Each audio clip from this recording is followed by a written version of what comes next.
Doctor Yunus তিনি যখন প্রথম শপথ নিলেন 8ই আগস্ট, একটা বিপুল জনপ্রিয়তা তার ছিল, সবগুলো রাজনৈতিক দলের আস্থায় তিনি ছিলেন।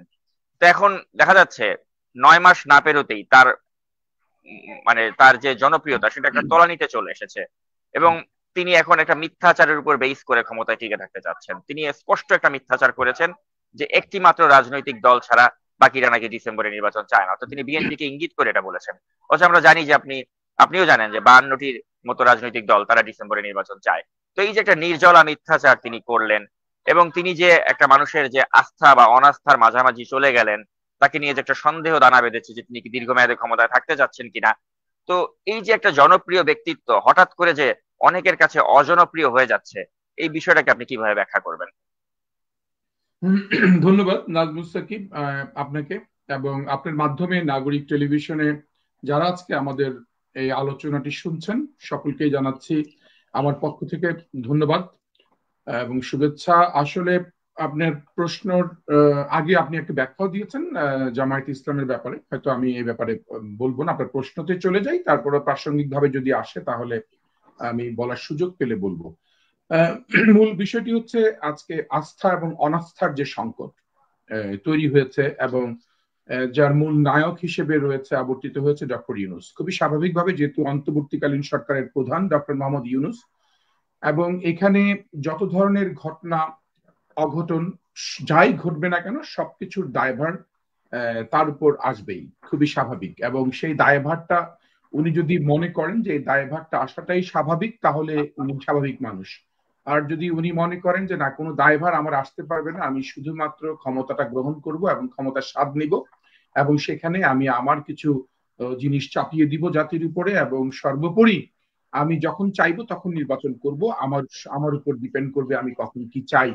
এই সবকিছু যদি এভাবে দেখেন তাহলে উনার রাজনৈতিক ভাবে যে উনার এই অভিষেক হওয়া, মানে যেহেতু আমরা যতই বলি উনি রাজনৈতিক ব্যক্তি না, উনি রাজনীতি করার আকাঙ্ক্ষা ওনার মধ্যে ছিল বলেই উনি রাজনৈতিক দল গঠন করেছিলেন, ওনার মধ্যে রাজনৈতিক আকাঙ্ক্ষা ছিল বলেই এই ক্ষমতাটায় উনি এসেছেন। এবং সবকিছুর আকাঙ্ক্ষা কারো উচ্চারণ হয় খুব স্পষ্ট এবং কারো উচ্চারণ হয় খুবই ডিপ্লোমেটিক, যে খুবই মানে সুচতুর ভাবে এগুলো করার চেষ্টা করে।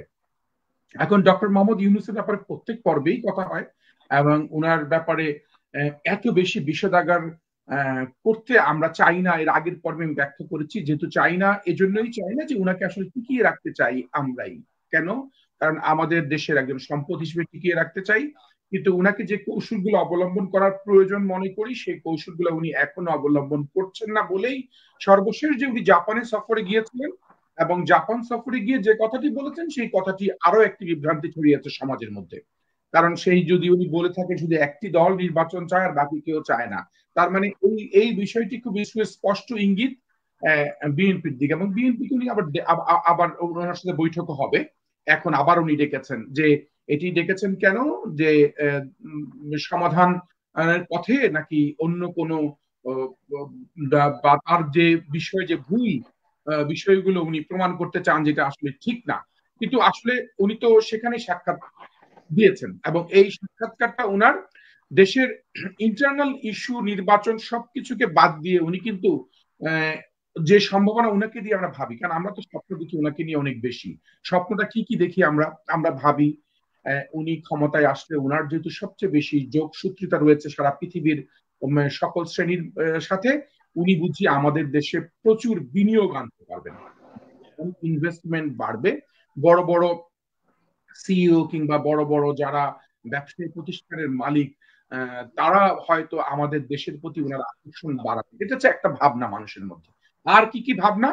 আমরা বাংলাদেশকে ব্র্যান্ডিং করানোর চেষ্টা করব যে হ্যাঁ, বাংলাদেশের মানুষ এমনিতেই প্রচুর, সারা বিশ্বে চাহিদা রয়েছে মানুষের, প্রচুর মানুষ বাংলাদেশ থেকে যাবে এবং সেটি উনি ব্যবস্থা করবেন। ধরেন যদি দ্বিতীয় চাওয়া পাওয়া হয়, তারপরে ওনার কাছে কি চাওয়া পাওয়া? উনি গণতন্ত্রের জন্য যেহেতু যে সময় এসেছেন সে সময় একটি ভালো নির্বাচন, উনি অভিভাবকের দায়িত্ব নেবেন যে দেশে আমি অভিভাবকের দায়িত্ব নিয়েছি এবং নিলাম, আমি একটি সুষ্ঠু নির্বাচনের রোডম্যাপ দিয়ে দিলাম, এইভাবে নির্বাচনটা হবে এবং তোমরা ভবিষ্যতে নির্বাচিত হয়ে আসলে একটি সংস্কারের রোডম্যাপ দিয়ে দিচ্ছি। এভাবে সংস্কারগুলো করলে দেশটা বা দেশের মানুষ খুব সুখী শান্তিতে থাকবে।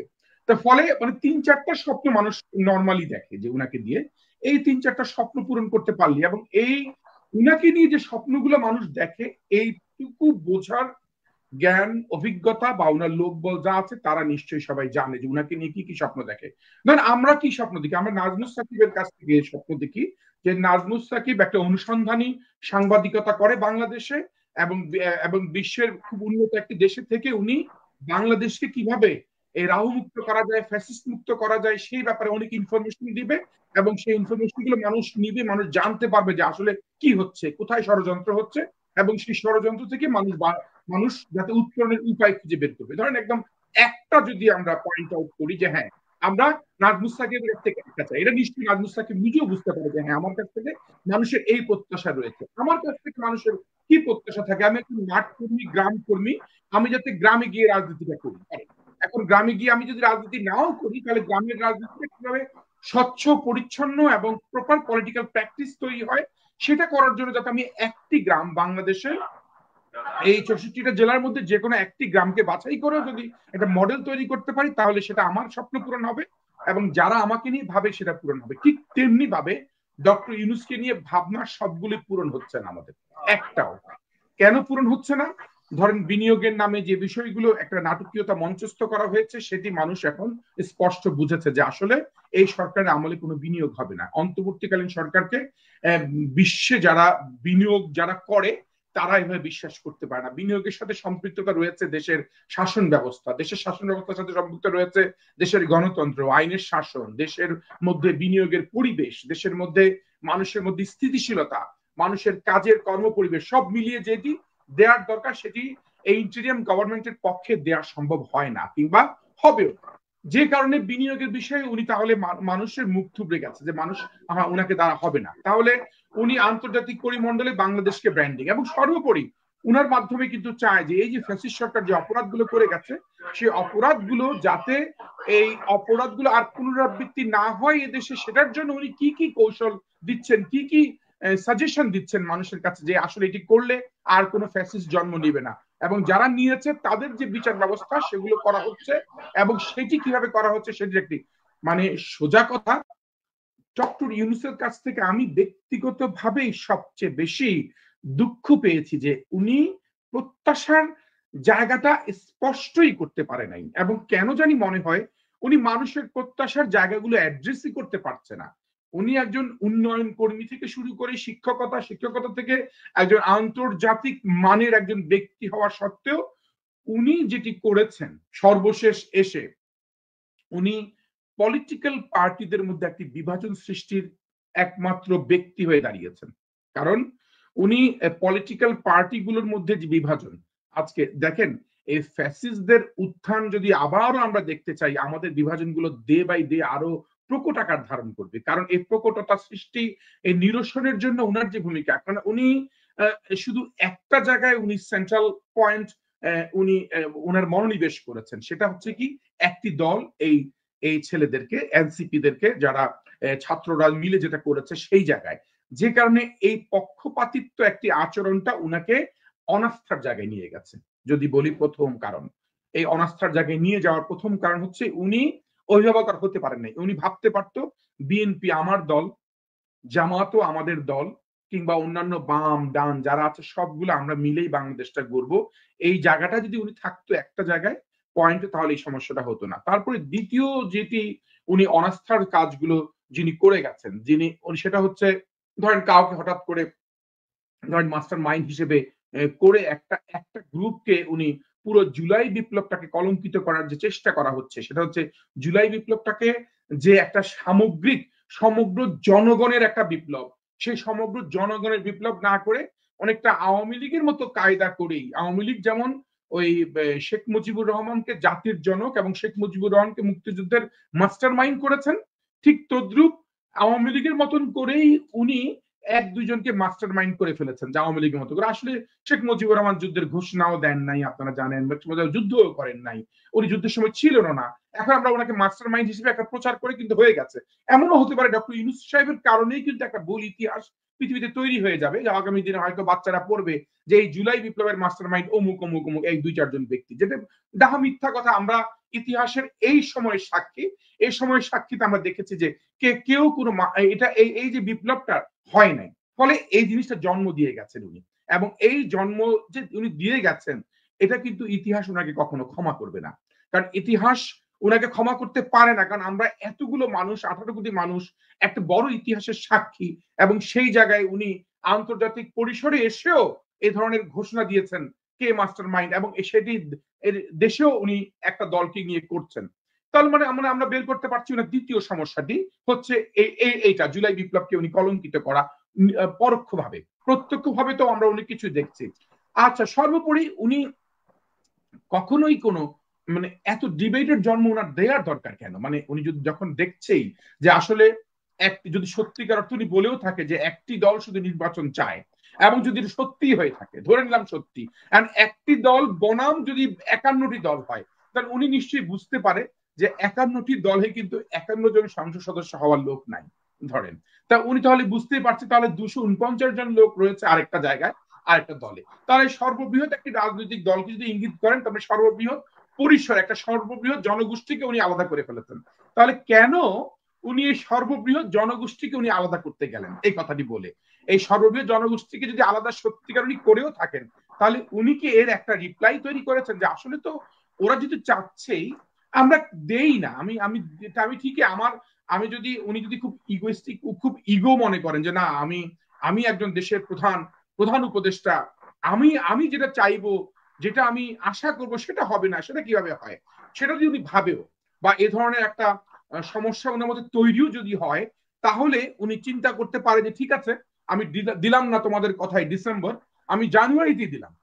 আচ্ছা, জানুয়ারিতে দিয়েও যদি উনি এখন একটা রোড ম্যাপ করে দিত যে ঠিক আছে, আমি মনোনয়ন পত্র প্রত্যাহার পর্যন্ত এবং নির্বাচনের তারিখ পর্যন্ত এই ধরনের একটি রোড ম্যাপ তারিখ অনুযায়ী, এটা আমি আগে বারবার বলছি, এটা দিয়ে দিলে কিন্তু অনেক সমস্যা, অনেকে কিন্তু আর কথা বলার সুযোগ থাকে না যে ভাই আপনারা কেন ডক্টর ইউনূসকে এত বারবার চাপে রাখছেন। উনি যেখানে রোড ম্যাপ দিয়ে দিয়েছে সেই জিনিসটা উনি স্পষ্ট করতে পারে শুধু শুধু উনার 2 ঘন্টার কাজ, নির্বাচন কমিশনের সাথে কথা বলে ডেকে, এবং যদি অন্যান্য রাজনৈতিক জনাব নয়ন দলগুলোকে বাঙালি, তো এক্ষেত্রে আমি একটু সাংবাদিক শাহেদ আলমের আজকের একটি ভিডিও সূত্র ধরে আপনাকে একটা প্রশ্ন করতে চাই, সম্পূরক প্রশ্ন। শাহেদ আলম তিনি দাবি করেছেন যে আগামীকাল বিএনপির সাথে তার যে একটা মানে পূর্ব নির্ধারিত যে একটা মিটিং রয়েছে ডক্টর ইউনূসের সাথে, এই মিটিং এর মাধ্যমেই নাকি ভবিষ্যৎ নির্ধারিত হতে যাচ্ছে, যে এই মিটিং এর মাধ্যমেই আমরা জানতে পারবো যে আদৌ তিনি একটা শিডিউল ঘোষণা করবেন কিনা এবং রোডম্যাপ ঘোষণা করবেন কিনা। যদি তিনি রোডম্যাপ ঘোষণা না করেন, তাহলে তার সামনে আর একটি অপশন থাকবে, সেটা হচ্ছে পদত্যাগ করা। এটাই শাহেদ আলম দাবি করেছেন যে আইদার ডক্টর ইউনূস তিনি পদত্যাগ করবেন, অথবা তিনি বিএনপির সাথে সাক্ষাতের পর তিনি একটা রোডম্যাপ ঘোষণা করবেন। এই দুটোর বাইরে অন্য কোনো অপশন তিনি দেখছেন না। আপনি কি শাহেদ আলমের এই অ্যানালাইসিসের সাথে আপনি একমত? না, আমি এখন পর্যন্ত যে স্ট্যান্ড রয়েছে ডক্টর মোহাম্মদ ইউনূসের, ওনার স্ট্যান্ডটা এখন পর্যন্ত কিন্তু খুব স্পষ্ট না। মানে এখন পর্যন্ত হ্যাঁ, আমরা আমরা আশা করছি যে যেহেতু যে বৈঠকটা, যেহেতু আমরা আমাদের স্থায়ী কমিটির সদস্য সালাউদ্দিন সাহেবের বক্তৃতায় আমরা জেনেছি যে হ্যাঁ, যে উনাদেরকে আবার ডেকেছে, জাপান সফর শেষ করে আসার পরে আবার আবার বৈঠক করতে চেয়েছে, এবং ওনার কাছে কিন্তু অপশন আমি মনে করি 2টা অপশন তো বলার সুযোগ নেই, একটাই অপশন নির্বাচনের রোডম্যাপ করা, রোডম্যাপ দেয়া। আর পদত্যাগের তো উনি আগে একটা নাটকীয়তা করেছেনই উনি আগে, কিন্তু পদত্যাগের ব্যাপারে তো উনি যেহেতু রাগ, অনুরাগ, বিরাগ সব কিছুকে মাথায় রেখে উনি যেহেতু করেছেন, পদত্যাগ করাটা মানে তো হচ্ছে উনি অপরাধ করতে যাচ্ছেন, এবং এবং মানুষকে, জাতিকে একটা চরম একটা সংকটের মধ্যে রেখে চলে যেতে চাচ্ছেন। আচ্ছা, যদি রেখেও যান, তাহলে আমরা কিন্তু আরো কিন্তু অপশন খুঁজে পাই যে উনি যদি পদত্যাগ করেন, তাহলে উনি কিন্তু রাজনীতি করার জন্য পদত্যাগ করবেন। ধরেন এখন কিন্তু এটা আরেকটা জিনিস জন্ম দিয়েছে, আমরা হয়তো আপনি শুনেছেন কিছুদিন আগেও আমরা এবি পার্টির যারা মঞ্জু সাহেবের কাছ থেকে আমরা জানতে পারলাম যে ওনাদের সাথে যখন উনারাও বলেছে যদি আপনি এনসিপি কেই সাপোর্ট করেন, তাহলে আপনি পদত্যাগ করেই আপনি এনসিপি করেন, এনসিপি করে এনসিপি রাজনীতি করেন, এবং যদি বুঝেন যে 5 বছর আপনাদেরকে রাখতে চাচ্ছে জনগণ। অনেক আমি দেখি না সবসময় তো সোশ্যাল মিডিয়া দেখি এক ধরনের ক্যাম্পেইন চলতে থাকে, ডক্টর ইউনূসকে দরকার আরো 5 বছর, 5 বছর যদি রাখতে থাকে, তাহলে একটা বড় খোলাসা হয়ে যায়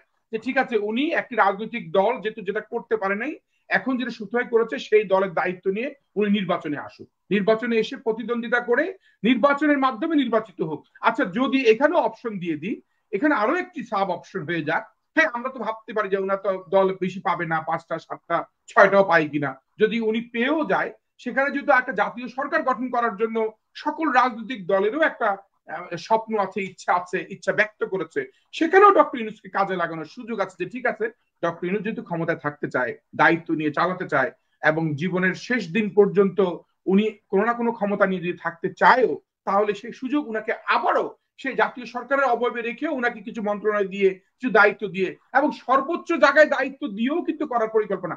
সোজা কথা, উনার কিন্তু অপশন আমরাই তৈরি করে দিচ্ছি, জনগণ তৈরি করে দিচ্ছে উনাকে বারবার। কিন্তু উনি তো, এই যে আপনার প্রশ্নটাই আমি চলে আসি, উনি তো আসলে আস্থার জায়গাটাই উনি হারাচ্ছেন, যে কারণে এই অপশনগুলো সব খোয়া যাচ্ছে উনার।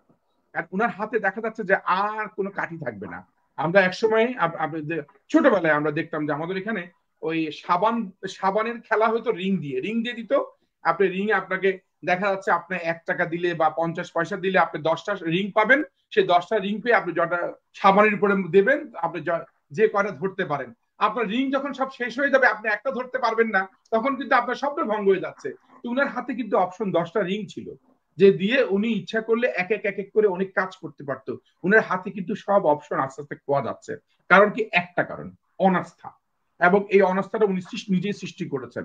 আমরা যে যত কথাই বলি, আমরা অনেকে বলি যে উনাকে ব্যবহার করে কিছু লোক এনসিপি, উনাকে ব্যবহার করে কিছু, কেউ না। কারণ উনাকে কেউ ব্যবহার করতে পারে না, কারণ উনি কাউকে ব্যবহার এত সহজে উনাকে ব্যবহার করতে দেয় না, বরঞ্চ উনি সবাইকে ব্যবহার করার চেষ্টা করে, এবং সেটাই ওনার ট্র্যাক রেকর্ড। এবং উনি ব্যবহার করেই উনি নিজে বিজয়ী হয়েছেন ওনার ব্যক্তিগত জীবনে।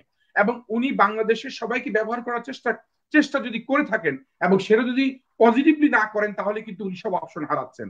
এবং এই অপশনগুলো হারানোর কারণে আজকে উনি অনাস্থার জায়গায় রয়েছেন। উনি আজকে, আমরা দোষ দিই সব সময়। এক সময় আসিফ নজরুলকে দোষ দিতাম, এই উনি বুঝি সব করাচ্ছে, সেটা থেমে আসছে। আবার আমরা আপনার টেলিভিশনে আমরা অনেকবার দেখেছি যে যে অনেককেই বলতে শুনেছি, তারপর সেখান থেকে চলে আসছে। আবার এখন আমরা খলিলের দিকে, ডক্টর খলিল সাহেবের দিকে আমাদের নজর। তারপরে আমরা কখনো নাহিদ, কখনো আসিফ। কিন্তু আলটিমেটলি আমি বলতে চাই, কারণ সবাইকে তো আর এত আমরা চিনি না, সবাই সম্পর্কে আমাদের, এবং সবার ভবিষ্যৎ কোনো রাজনীতি আছে কিনা আমরা জানিও না, কারণ জনগণের সাথে তাদের সম্পৃক্ততা নাই। কারণ খলিল সাহেবের আজকে যদি চাকরি শেষ হয়ে যায়, উপদেষ্টাগিরি শেষ হয়ে যায়, কালকে উনি আবার দেশের বাইরে চলে আসবেন, খুবই স্বাভাবিক। আবার উনি আগে, কারণ উনার তো সেই যদি হতো যে হ্যাঁ ওনার কোনো জনগণের সম্পৃক্ততা আছে, হ্যাঁ আমরা আলোচনা সমালোচনার জন্য হয়তো একটা মানুষের বিরুদ্ধে অনেক কথাই বলে যাচ্ছি, কিন্তু সর্বজেয় নায়ক হচ্ছেন, সবার নাটের গুরু হচ্ছেন ডক্টর ইউনূস সাহেব। এবং আমরা কিন্তু উনাকে প্রায় মাইনাস করেই কথা বলি, না ইউনূস সাহেব ভালো। হাসিনা মার্কা আমরা অনেক সময় চিন্তা করি আর কি। দেখবেন হাসিনার সময় আমরা সবাই না আপাকে ভুল বুঝিয়ে, আপা জানতো না, আসলে সব নাটের গুরু সে। কিন্তু আমরা সবসময় ঠিক তদ্রুপ এখন এমন ঘটনাই আমরা মাঝে মাঝে করি। আমরা নিজেরাও ভাবি যে না, ডক্টর ইউনূস তো সবার ঊর্ধ্বে, উনাকে নিয়ে আমরা সমালোচনা না করি। কিন্তু আমরা আজকে বলতে আমি বাধ্যই হচ্ছে অনেকটা, যে উনি সব অপশন হারাচ্ছেন। উনি যে বিএনপির সাথে বসবেন, বিএনপির সাথে বসে উনি যদি স্পষ্ট রোডম্যাপ না দেন, হয় উনি বলবেন যে ঠিক আছে আমি রাজনীতি করছি, আমাকে যদি জনগণ চায় তাহলে আমি নির্বাচন করে রাজনীতি করি, তাহলে তোমরা অল্টারনেটিভ পথ খুঁজে নাও, সেটা একটা ব্যাপার। আর নাহলে উনি রোডম্যাপ দিবেন। আর রোডম্যাপও যদি উনি দিতে ব্যর্থ হন, তাহলে যদি উনি কোনো চতুরতা করেন, উনি যদি অন্য কোনো বিষয় উপস্থাপন করেন, তাহলে বুঝতে হবে বাংলাদেশে আগামী দিনে মানুষ যে সংখ্যা করছে, সংখ্যাটি করার কথা না। এবং আমরা তো বিশ্বাসই করি যে আসলে উনি জুনের বেশি থাকবেন না। এটা কিন্তু উনি এই জিনিসটা যে করছেন, এটা কি উনার জেদ, বা এটা কি উনার ইগো? এটা কি থাকার তো কোনো কারণ নাই, উচিত ছিল না। ফলে উনি উনি যদি শঙ্কাও করেন যে দেখো রে ভাই, ডিসেম্বরে হলে আমাদের এই এই বিনিয়োগটা হওয়ার কথা ছিল, যে বাংলাদেশ আজকে উন্নয়নের সাগরে ভেসে যাবে ডিসেম্বরের 17 তারিখে বা 20 তারিখে, কিন্তু তোমরা এই ভুলটা করো না, 20 তারিখ পর্যন্ত সুযোগটা দাও। যদি এ ধরনের কোনো বিষয় থাকতো যে না, তখন জনগণ বুঝতো আসলে তাই তো, উনি তো ডিসেম্বরে 20 তারিখ থাকলে তো উনি খুব ভালো কাজে দিত। কিন্তু কেন আমরা বিএনপি এমন অস্থির হয়ে যাচ্ছি? আসলে উনি একটি দলকে সিঙ্গেল আউট করে ভেবেছে বিভাজনটা আরো বাড়ানো যাবে, কিন্তু সম্ভব হচ্ছে না, এবং সম্ভব হবেও না।